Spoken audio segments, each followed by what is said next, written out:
오늘 아침 우리에게 주시는 하나님 말씀은 스가랴 7장 1절로 14절까지의 말씀입니다. 스가랴 7장 1절로 14절까지 말씀을 봉독하겠습니다.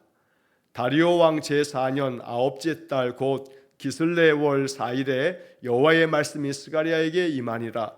그때에 베델 사람이 사레셀과 레겜멜렉과 그의 부하들을 보내어 여호와께 은혜를 구하고 만군의 여호와의 전에 있는 제사장들과 선지자들에게 물어 이르되 내가 여러 해 동안 행한 대로 5월 중에 울며 근신하리이까 하매 만군의 여호와의 말씀이 내게 임하여 이르시되 온 땅의 백성과 제사장들에게 이르라. 너희가 70년 동안 다섯째 달과 일곱째 달에 금식하고 애통하였거니와 그 금식이 나를 위하여 한 것이냐. 너희가 먹고 마실 때에 그것은 너희를 위하여 먹고 너희를 위하여 마시는 것이 아니냐. 예루살렘과 사면 성읍의 백성이 평온히 거주하며 남방과 평온에 사람이 거주할 때에 여호와가 옛 선지자들을 통하여 외친 말씀이 있지 않으냐 하시니라. 여호와의 말씀이 스가랴에게 임하여 이르시되 만군의 여호와가 이같이 말하여 이르시기를 너희는 진실한 재판을 행하며 서로 인애와 긍휼을 베풀며 과부와 고아와 나그네와 궁핍한 자를 압제하지 말며 서로 해하려고 마음에 도모하지 말라 하였으나 그들이 듣기를 싫어하여 등을 돌리며 듣지 아니하려고 귀를 막으며 그 마음을 금강석 같게 하여 율법과 만군의 여호와가 그의 영으로 옛 선지자들을 통하여 전한 말을 듣지 아니하므로 큰 진노가 만군의 여호와께로부터 나왔도다. 내가 불러도 그들이 듣지 아니한 것처럼 그들이 불러도 내가 듣지 아니하리라. 만군의 여호와가 말하였느니라.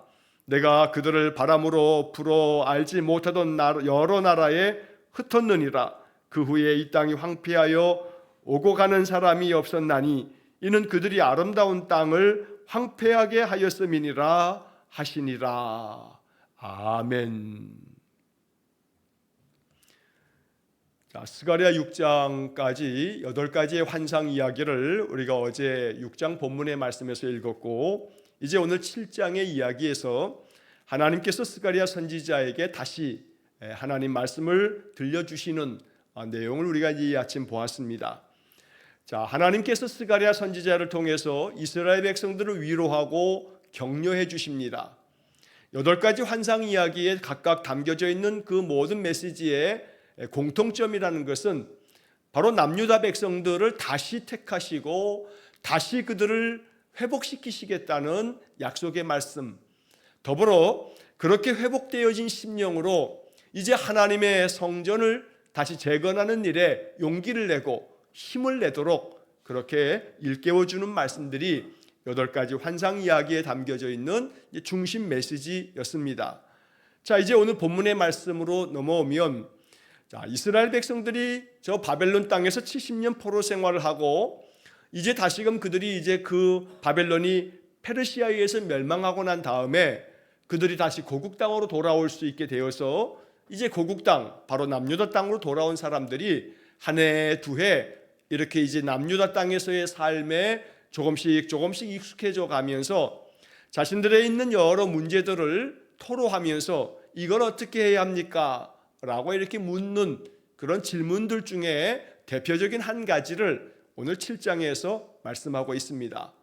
자, 이 이야기는 70년 동안의 바벨론에서 살아가면서 그들 안에 있었던 금식의 문제, 이제 이 금식을 우리가 앞으로도 계속해야 합니까?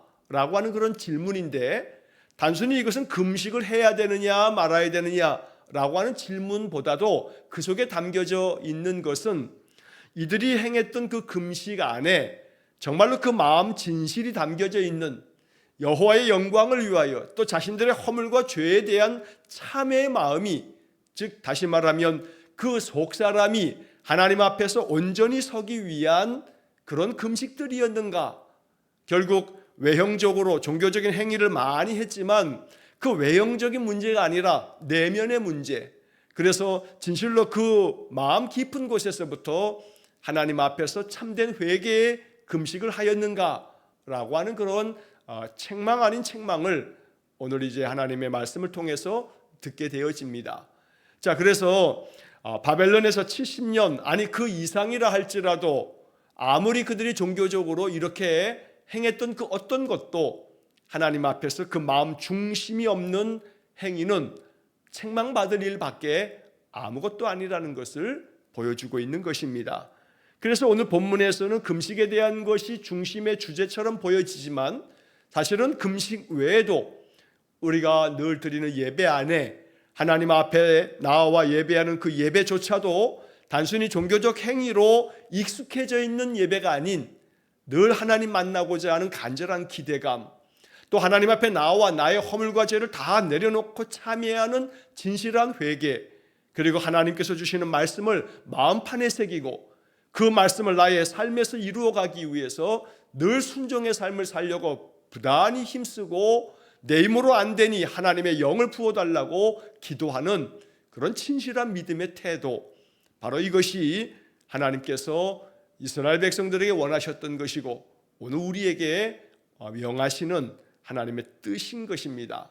그래서 이 7장을 통해서 우리의 신앙의 삶이 온전한가, 하나님이 정말로 우리에게 바라고 원하시는 것은 뭔가 라고 하는 것을 본문의 말씀을 통해서 우리가 들을 수 있게 됩니다. 자, 먼저 1절 말씀을 보시면 다리오 왕 제4년 아홉째 달 곧 기슬레월 4일에 여호와의 말씀이 스가랴에게 임하니라. 자, 이미 우리가 스가랴 1장서부터 해서 6장 8절까지 8가지 환상 이야기를 우리가 볼 때 그 8가지 환상이 주어졌던 것이 다리오 왕 제2년에 하나님의 말씀이 스가랴에게 임한 것을 우리가 1장에서 살펴본 바가 있습니다. 자, 그 다리오 왕 제2년이라고 하는 것이 주전 520년이었다고 말씀을 드렸습니다. 그리고 난 다음에 이제 2년이 지나서 다리오 왕이 즉위한 지 제4년 넷째가 되는 때에 하나님의 말씀이 다시 스가랴에게 임했다. 그러니까 지금 오늘 이 7장의 이야기는 주전 518년, 지금으로 거슬러 올라가도 2500여 년 전에 하나님께서 스가랴에게 말씀하신 이야기를 기록하고 있는 것입니다. 자, 여기 그 1절에 보게 되면 다리오 왕 제4년 아홉째 달 곧 기슬레월 4일에 이런 말이 나옵니다. 여기 말하고 있는 이 아홉째 달이라고 하는 것은 그냥 단순히 9월 달이구나가 아니고, 이 아홉째 달이라고 하는 것은 이스라엘 사람들에게는 그들 나름대로의 종교에 있어서 바로 하나님 섬기는 믿음의 사람에게 주어진 그 신앙적인 그 달력들이 있습니다. 쉽게 말하면 우리 이렇게 동양권에 있는 나라들, 우리나라도 마찬가지입니다만 한 해를 시작하여서 한 해의 모든 것들을 절기로 이렇게 만들어서 24절기를 가지고 있는데, 그 절기의 가장 첫 번째 절기가 뭐냐면 바로 입춘입니다. 그래서 입춘에서부터 시작해서 한 해 여러 가지 모든 절기들이 쫙 이렇게 표현되고 맨 마지막이 바로 대한입니다. 그래서 원래 태양력으로 지금 우리가 가진 달력 1월 1일서부터 이렇게 쭉 세는 그런 달력도 있지만, 그러나 농사를 지을 때에는 한 해의 시작은 입춘서부터 시작해서 대한으로 끝난다라고 하는 그런 농사력을 가지고 있는 건데, 자, 이스라엘 사람들에게는 이런 것처럼 종교적인 종교의 달력이 있습니다. 그걸 종교력이라고도 부르는데, 자, 이 종교력의 시작은 뭐냐 하면 바로 출애굽 사건입니다. 자, 그래서 하나님께서 그들 조상이 애굽에서 종살이 하다가 나왔던 그 출애굽이 있었던 그 달, 바로 그 달을 기점으로 해서 이 이스라엘 사람들은 종교력으로, 종교 달력으로 그게 바로 한 해의 첫째 달이 됩니다. 자, 그래서 우리가 구약 성경을 읽다 보면 니산월 혹은 같은 이름인데 아비벌이라고 하는 그런 표현들을 성경에서 읽을 때가 있습니다. 이게 첫째 달로 표현되어진 겁니다. 자, 그렇게 해서 니산월, 이아르월, 시완월, 탐무즈월, 아브월, 엘루월 이렇게 해서 쭉 이름들이 나오게 되는데, 자, 그 중에서 아홉째 달의 이름이 기슬레월이라고 불렸던 겁니다. 자, 이 종교력의 이 아홉째 달 기슬레월은 이제 그 달을 표현하는 명칭인데, 우리가 이제 예를 들어 1월 달을 정월 이렇게 말하는 것처럼 그들도 종교의 그 각각의 순서에 따라서 그 달의 이름을 불렀는데 그게 기슬레월이라는 거고, 이 기슬레월 종교력으로는 9번째 해당되는 그 달은 우리가 지금 일반적으로 쓰는 그런 달력, 우리 태양력으로 따지면 11월 중순에서 12월 중순 정도가 바로 이 9째 달 기슬레월이라고 불려지는 그런 달이 되겠습니다. 성경에 이런 표현들이 나오기 때문에 이건 이스라엘 사람들이 지켰던 종교 달력이구나 라고 하는 것을 설명하기 위해서 잠시 말씀을 드린 것입니다. 자, 여기 중요한 것은 이제 하나님의 말씀이 스가랴에게 임했습니다. 그 말씀이 이제 어떤 배경이 있는데, 그것은 2절 말씀에 그때에 베델 사람이 사레셀과 레겜멜렉과 그의 부하들을 보내어 여호와께 은혜를 구하고 만군의 여호와의 전에 있는 제사장들과 선지자들에게 물어 이르되 내가 여러 해 동안 행한 대로 5월 중에 울며 근신하리이까. 이러한 배경 속에서 하나님의 말씀이 스가랴에게 임한 그 말씀을 스가랴가 기록을 하고 전해주었던 겁니다. 자, 여기 나오고 있는 2절과 3절의 이 배경이 되는 이야기가 뭐냐면, 자, 여기 베델 사람이라고 하는 말이 나오는데, 이 베델 사람은 남유다 사람들이 바벨론에서 이제 포로에서 해방되어서 고국 땅으로 돌아오면서 예루살렘에서 산 사람들도 있고 자기 고향 땅으로 다 이제 돌아가서 살았는데, 그 중에 한 200여 명이 넘는 사람들이 바로 이 베델이라고 하는 곳, 예루살렘의 북쪽에 있는 이 베델이라고 하는 곳에 살게 되었습니다. 그래서 에스라 2장 28절이나 느헤미야 7장 32절에 보면 바로 이 베델에 정착하게 된 사람들의 숫자가 이러하다라고 하는 그런 표현도 나오게 됩니다. 자, 그런데 그 베델 사람들이 궁금함이 생겼습니다. 그래서 이제 예루살렘에 있는 바로 선지자들과 제사장들에게 질문을 하는 겁니다. 그래서 이 베델에 정착한 사람들이 사레셀과 레겜멜렉과 그 부하들을 이제 보내서 이것을 가서 예루살렘에 있는 제사장들과 선지자들에게 여쭤보고 와라 하고 사람들을 보냈던 겁니다. 자, 어떤 사람들을 이렇게 이제 보내고 나서 이제 이 사람들에게서 돌아온 그런 대답을 가지고 자신들의 이 종교적 문제를 해결하기 위해서 사람들을 보냈는데, 그 질문은 바로 이겁니다. 자, 내가 여러 해 동안 행한 대로 5월 중에 울며 근신하리이까. 자, 이 표현을 쉽게 말하면 우리가 5월이 되면 계속 금식을 했는데 이 5월에 하던 금식을 계속해야 합니까? 라고 하는 그런 질문입니다. 자, 역시 마찬가지로 여기서 말하고 있는 5월이라고 하는 것은 아부월이라고 불려진 종교력을 이제 이야기하는 거고, 지금으로 따지면 7월 중순에서 8월 중순에 해당되는 그 5째 달을 말하는 건데, 그 달이 되면 이스라엘 사람들이 거의 한 달 동안에 울며 근신하며 금식하는 그런 기간들을 가지고 있었습니다. 자, 이 5월이라고 하는 그것이 뭐냐 하면 바로 남유다 백성들이 바벨론에 의해서 멸망당했던 해, 바로 주전 586년에 5월 7일 날 남유다는 바벨론에서 완전히 멸망을 당합니다. 그렇게 나라가 망한 그런 달이 바로 5째 달이었던 겁니다.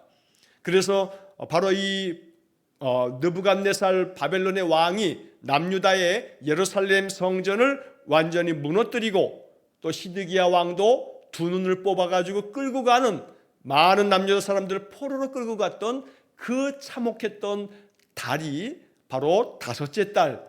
그래서 이 남유다 사람들은 바벨론에 끌려가 거기서 살아가는 동안에도 5월 달이 되면 나라 잃은 서름에, 그 바벨론 삶에서의 너무나 고통스러운 그런 삶에서 그들이 금식을 하면서 애통한 마음을 나타냈던 것입니다. 자, 그런데 이제 바벨론에서부터 벗어나서 고국 땅으로 돌아왔습니다.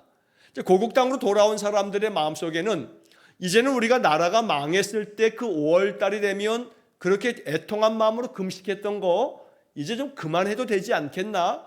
이제 나라가 회복되었으니, 우리가 돌아왔으니 이 근신하며 참회했던 이 금식의 나날들을 이제는 멈춰도 되지 않겠나 하는 생각을 갖게 됐던 겁니다.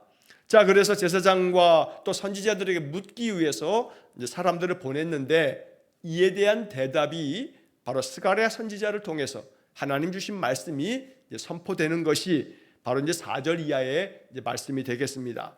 자, 4절 말씀에 보면 만군의 여호와의 말씀이 내게 임하여 이르시되 온 땅의 백성과 제사장들에게 이르라. 너희가 70년 동안에 다섯째 달과 일곱째 달에 금식하고 애통하였거니와 그 금식이 나를 위하여 한 것이냐. 하나님께서 스가랴 선지자를 통해서 말씀하셨고, 스가랴 선지자가 이것을 남유다 백성들에게 또 대표들을 보내서 이것을 질문하고 있었던 베델 사람들에게, 그리고 제사장들에게 이 말씀을 전하라고 하나님께서 스가랴 선지자에게 말씀한 겁니다. 자, 다름 아닌 너희가 70년 동안에 금식했지만, 슬픈 마음으로 애통하며 그렇게 금식을 했지만 그 금식이 너희를 위한 것이지 그게 결코 나를 위한 거 아니었지 않느냐. 그래서 여기 지금 5절 하반절에 보면 그 금식이 나를 위하여 한 것이냐, 하나님께서 이렇게 묻고 있는 겁니다. 나 여호와를 위하여 금식했다기보다는 너희를 위해서 금식한 거 아니냐. 너희들의 그 애통한 마음으로 금식했다고는 말하지만 너희들 그 안에 여호와를 향한 참 마음으로 금식한 것이 아니라 너희들이 너무나 비통하니까 너희들의 그 슬픈 마음을 달래기 위해서 너희들 마음 편안해지자고 그렇게 행한 것이지, 정말로 여호와를 위한 금식이었다면 선지자를 통해서 주셨던 여호와의 말씀을 받아들이고 그 말씀대로 살지 못했던 것들을 정말로 회개하고 그래야 그게 참 금식이지, 너희들이 나라가 망했다고, 너희들이 이렇게 포로 생활의 삶이 너무나 괴롭다고 그 마음에 슬픔은 담겨 있었을지 모르지만 여호와를 향한 참 마음은 그 속에 없지 않았느냐. 그러면서 너희들이 아무리 다섯째 달 또 일곱째 달이 되어서 금식한다 한들 그 금식이 나를 위한 거였냐? 나를 위해서 금식한 거냐? 하나님께서 이렇게 이 남유다 사람들에게 정말로 하나님이 마치 크게 야단하듯 이렇게 말씀을 하고 계시는 겁니다. 자, 여기서 앞에서 말씀드렸던 다섯째 달은 남유다가 망한 그러한 달이 다섯째 달이고, 또 이제 일곱째 달에 금식하고라고 하는 일곱째 달이라는 표현도 나오는데, 이 일곱째 달이라는 것은 대체적으로 학자들이 이야기할 때는 열왕기하 25장 25절에 나라가 망하게 됐을 때 그때 마지막 왕이 시드기야였습니다. 바벨론 왕은 이 시드기야 왕을 두 눈을 뽑은 채로 쇠사슬에 묶어서 바벨론의 포로로 끌고 갔습니다. 자, 그리고 난 다음에 이 남유다 땅을 관할하도록 그달리아라고 하는 사람, 혹은 또 다른 성경에서는 그다리아라고도 명칭이 나옵니다만, 이 그달리아라고 하는 사람을 이 남유다 지역의 나머지 것들을 관할하도록 총독으로 만들어 주었습니다. 그런데 이 총독이 되었던 이 그달리아를 왕족 출신이었던 이스마엘이라고 하는 사람이 이 그달리아를 쳐 죽입니다. 자, 그래서 그나마 남유다의 이 나머지 일들을 관할하도록 이 바벨론 왕이 세웠던 그달리아가 바로 죽었던 그 7월달, 그 7월달을 또 슬퍼하면서 우리나라가 왜 이 지경까지 되었는가 라면서 다섯째 달, 일곱째 달이 되게 되면 남유다 사람들은 눈물을 흘리며 금식을 하였던 겁니다. 그러나 하나님께서는 이에 대해서 이 금식은 나를 위해서 한 것이 아니라 너희들 자신을 위해서 금식했던 것이 아니냐 하고 야단하시는 것입니다. 자, 그래서 6절 말씀에 보면 너희가 먹고 마실 때에 그것은 너희를 위하여 먹고 너희를 위하여 마시는 것이 아니냐라고 하나님께서 책망하고 계셨던 겁니다. 먹고 마시는 것이 여호와의 영광을 위하고 또 여호와께서 정말로 바라고 원하시는 바가 무엇인지를 깨닫고, 그래서 금식을 한다 할지라도 그 금식의 참된 목적은 하나님의 뜻을 헤아려서 그 뜻대로 살겠다는 결단이 이루어지고 그렇게 살아가는 삶이 이어져야지 그게 참된 금식이지, 단순히 먹고 마시는 것 또 먹지 않고 마시지 않는 이것 자체가 결코 아무런 의미가 없음을 하나님께서 선지자를 통해서 말씀하시면서 베델 사람들이 질문했던 그 질문에 대한 중요한 답을 이제 이어서 말씀을 하십니다. 자, 7절 말씀에 보면 예루살렘과 사면 성읍에 백성이 평온히 거주하며 남방과 평원에 사람이 거주할 때에 여호와가 옛 선지자들을 통하여 외친 말씀이 있지 않느냐? 너희들이 평안하게 살 때, 너희들이 아무 걱정 없이 있을 때, 예루살렘도 그렇고 모든 이 남유다의 성읍들이 아무 문제 없는 것처럼 보여질 때, 그때 하나님께서 선지자들을 보내서 너희 조상들에게 외쳤던 말씀이 있지 않더냐? 대표적으로 예레미야 선지자도 그러하고 많은 하나님께서 보내신 선지자들이 그들의 조상들에게 외쳤던 말씀들을 하나님께서 다시 언급하고 계시는 겁니다. 자, 그래서 8절에 여호와의 말씀이 스가랴에게 임하여 이르시되 만군의 여호와가 이같이 말하여 이르기를 너희는 진실한 재판을 행하며 서로 인애와 긍휼을 베풀며 과부와 고아와 나그네와 궁핍한 자를 압제하지 말며 서로 해하려고 마음에 도모하지 말라. 하나님께서 선지자들을 통해서 이렇게 말씀을 전하셨다는 겁니다. 자, 이러한 선지자들의 말씀이 있었지만 그러나 너희들이 이 말씀을 듣지를 않았다.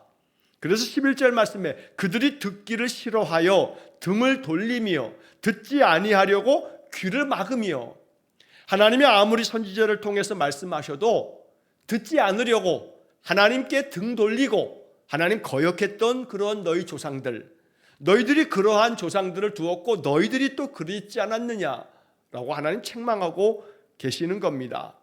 자, 그래서 12절 말씀에도 보면 그 마음을 금강석 같게 하여 율법과 만군의 여호와가 그의 영으로 옛 선지자들 통하여 전한 말을 듣지 아니하였다. 자, 그렇게 말씀을 듣지 않았기 때문에 큰 진노가 만군의 여호와께로부터 나왔도다. 그 진노하심 가운데 나라가 망했고 왕도 포로로 끌려갔고 바벨론에서 70년의 고난의 세월을 보내야만 했다. 하나님이 아무리 선지자를 통해서 말씀을 전해도 그 말씀을 전혀 듣지 아니하고 등을 돌렸던 너희들, 그래서 결국 하나님의 진노 가운데 너희들의 그 완악한 마음, 12절의 이 표현이 참 극적인 표현인데 그 마음을 금강석 같게 하여, 여기 금강석, 우리가 일명 다이아몬드라고 말합니다만 값비싼 다이아몬드 보석을 얘기하는 게 아니라 금강석이 이 인간에게 알려진 금속들 중에서 어떤 돌들 중에서 가장 단단한 돌이 깨지지 않는 그러한 돌로 여겨지는 것이 바로 금강석 다이아몬드입니다. 그래서 그 마음을 금강석 같게 하였다라고 하는 것은 남유다 백성들의 마음이 조금도 깨어지지 않는, 하나님 앞에서 자기들의 완고한 마음을 조금도 꺾지 않는 그런 완악한 모습을 이렇게 표현하였던 겁니다. 그만큼 하나님의 말씀을 듣지 않으려고 귀를 막았던 자들, 등을 돌렸던 자들, 그들에게 대하여 하나님이 아무리 선지자를 통하여 말씀하여도 듣지 않았기에 하나님은 큰 진노로 이제 이 남유다 백성들에게 징계하셨다는 겁니다. 자, 그래서 13절 말씀에 내가 불러도 그들이 듣지 아니한 것처럼 그들이 불러도 내가 듣지 아니하리라. 너희들이 아무리 내가 불러도, 예레미야서에 보게 되면 하나님께서 새벽부터 부지런히 말씀하여도 듣지 않았다고 표현하는데, 바로 이렇게 너희들이 아무리 내가 불러도 듣지 않았기 때문에 그런 것처럼 너희들이 아무리 불러도 내가 대답하지 않았던 거다. 그러한 세월을 70년을 살았던 거다. 이것이 여호와의 말씀이다 라고 스가랴 선지자가 하나님께로부터 받은 말씀을 전하였던 것입니다. 자, 그래서 14절에 보면 내가 그들을 바람으로 불어 알지 못하던 여러 나라에 흩었느니라. 큰 재앙이 하나님께로부터 나왔는데 그 큰 재앙이라 하는 것은 하나님께서 너희들에게 바람을 불어서 너희들이 알지 못하는 여러 나라에 흩어지게 만드셨다. 포로로 끌려가기도 하고, 포로로 끌려가기 싫어서 도망친 자들은 다른 여러 나라에 흩어져서 살게 되었던 것은 하나님께서 바람을 불어서 너희들을 다 흩으셨기 때문인 거다 라고 말씀하십니다. 또 그 후에 이 땅이 황폐하여 오고 가는 사람이 없었나니 이는 그들이 아름다운 땅을 황폐하게 하였음이니라. 너희 조상들이 하나님 말씀을 거역하고 등을 지고 또 귀를 막고 아무리 하나님 불러도 대답하지 아니하고, 그래서 결국 하나님의 큰 진노하심 때문에 하나님이 바람을 불어 다 흩어버리실 뿐만 아니라 너희들이 살았던 이 아름다운 땅을 황폐하게 만드셔서 어느 누구도 이 땅, 이 황폐해진 땅에 오고 가는 사람이 없도록 그렇게 만드셨다. 자, 이러한 것들을 생각할 때 이제 너희들에게서 금식의 문제를 어떻게 이해해야 하느냐? 무엇이 참된 금식이냐? 단순히 음식을 끊고 마시는 것을 끊는다 해서 금식이냐? 그것을 5월 달에도 행하고 7월 달에도 행하고 금식을 아무리 많이 한다 한들 그것이 무슨 소용이 있느냐? 하나님의 마음이 빠진 채로, 하나님의 뜻을 외면한 채로, 하나님이 아무리 선지자를 통해서 말씀하셨던 것을 듣지 않는다면 너희들의 금식이 1년 12달 계속된다 한들 그게 너희들을 위한 것이지 나를 위한 것이냐? 하나님이 이렇게 말씀을 전하고 계시는 겁니다. 자, 그래서 우리는 이 본문 말씀에서 가장 중요한 그 하나님의 뜻, 하나님께서 정말로 원하시는 참된 금식, 하나님께서 이스라엘 백성들에게 바라셨던 것이 무엇인지를 다시 한번 9절과 10절 말씀을 통해서 이제 마음속에 들어야 됩니다.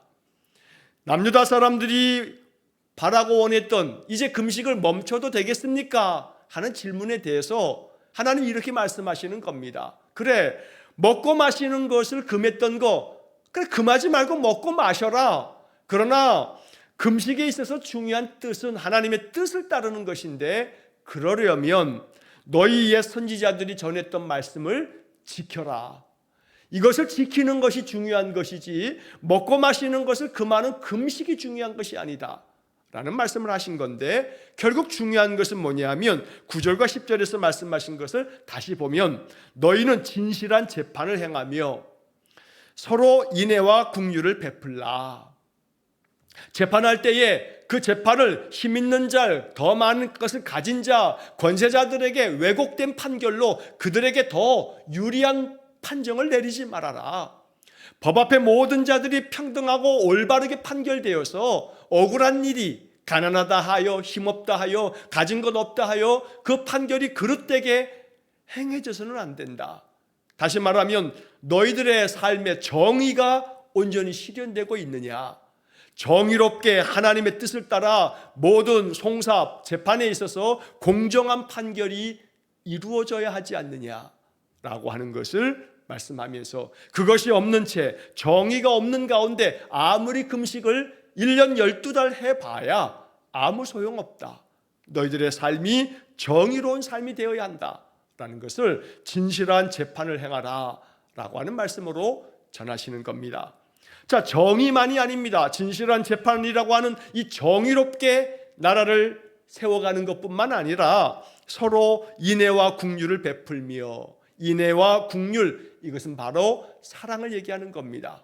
정의로운 나라를 만들어가는 것뿐만 아니라 그 속에 긍휼함이 있어야겠고 사랑이 있어야겠다고 말씀합니다. 하나님은 정의로우신 하나님이시면서 동시에 사랑의 하나님이십니다.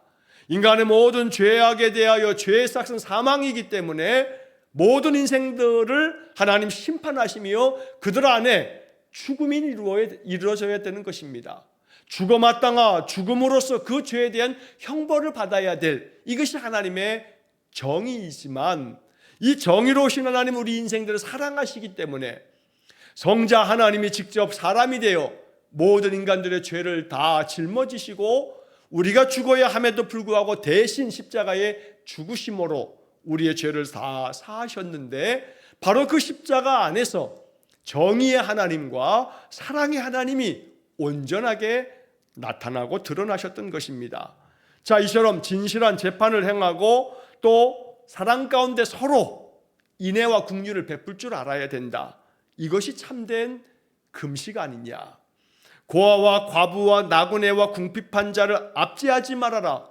힘없는 사회적 약자에 대해서 너희들이 힘이 있다 해서 그들을 억압하거나 차별하거나 압제하지 말아라. 그들이 평안하게 살 수 있는 그런 나라를 만들어라.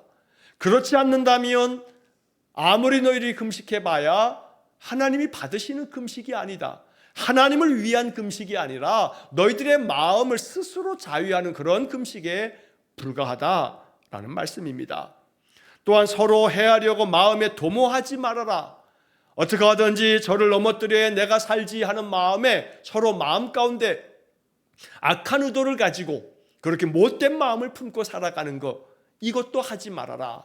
마음의 내적인 동기까지도 하나님 앞에서 참된 마음으로 살라고 촉구하고 계시는 겁니다. 이것이 하나님을 위한 금식이지, 아무리 먹고 마시는 것을 금했다 해서 이것이 하나님이 받으시며 하나님 기뻐하시는 금식이 될 수 없다라고 말씀하는 겁니다. 우리의 종교적 삶에 대한 부분에 있어서 이 스가랴 7장은 다시 한번 우리의 신앙의 생활을 돌아보게 만듭니다. 아무리 예배를 하고 아무리 기도를 하고 아무리 찬송을 하고 아무리 전도를 하고 아무리 헌신하여 봉사한다 한들 그 속에 하나님께서 명하신 말씀에 대한 진실한 응답이 없다면 그건 단순한 종교적 열심에 의해서 내 마음 스스로 그런 열심에 대하여 스스로 자기 스스로 기뻐하는 우리 자신을 위한 종교적 행위에 불과할 뿐 하나님께서 기쁘게 받으시는 참 믿음은 될 수 없다는 겁니다. 그러므로 우리의 예배가, 우리의 기도 생활이, 말씀 생활이, 또 하나님 앞에서 드리는 우리의 신앙의 모든 것들이 하나님께서 잘하였다, 착하고 충성된 종아, 네가 말씀 안에서 믿음 안에 진실하게 살았다, 너의 말과 행실이 너의 신앙이 삶이 되었다, 너의 모습이 참 아름답다, 이만한 믿음을 내가 보지 못했다, 이렇게 칭찬하실 만한 믿음의 삶이 되기 위해서 언제나 하나님의 말씀을 마음 깊이 새기고 말씀에 담겨있는 뜻을 헤아리면서 하나님께서 말씀하시는 대로 응답할 수 있는 그런 진실한 신자가 될 수 있기를 주의 이름으로 간절히 축원합니다. 기도하겠습니다. 자비로우신 아버지 하나님, 남유다 백성들이 금식을 계속해야 하느냐고 물었을 때 여호와의 말씀이 스가랴에게 임하여 주신 말씀을 마음에 새깁니다. 아무리 종교적 행위가 많아도 그 종교적 행위 그 속에 하나님의 뜻이 담겨져 있지 않다면 그것은 우리 자신을 위한 것일 뿐 하나님의 영광을 위한, 하나님 기뻐하시는 것이 아님을 깨닫게 해 주옵소서. 우리의 신앙의 모든 행위가 하나님 기뻐하시는 참 믿음의 아름다운 헌신이 되도록 날마다 주님의 말씀을 마음에 새기고 하나님의 뜻을 받들어 순종하며 우리 안에 진실함이, 우리 안에 사랑 가득한 참 마음이 있게 해 주옵소서. 오늘도 말씀 따라 인생길 걸어가는 우리 성도들의 삶 속에 하나님 함께 하시며 우리로 하여금 바른 길 걸어가도록 인도하여 주옵소서. 한날의 모든 삶을 주님께 의탁하오며 예수님 이름으로 기도하옵나이다. 아멘. 우리 구주 예수 그리스도의 은혜와 하나님 아버지의 극진하신 사랑과 성령의 교통하심이 날마다 주의 뜻을 받들어 그 말씀대로 준행함을 통해 참된 금식이요 참된 신앙의 삶의 길을 걸어가기를 간절히 소원하며 기도하는 머리 숙인 귀한 성도들 위해와 저들 가정과 온 가족들 위해 영원토록 함께 하시길 축원하옵나이다. 아멘.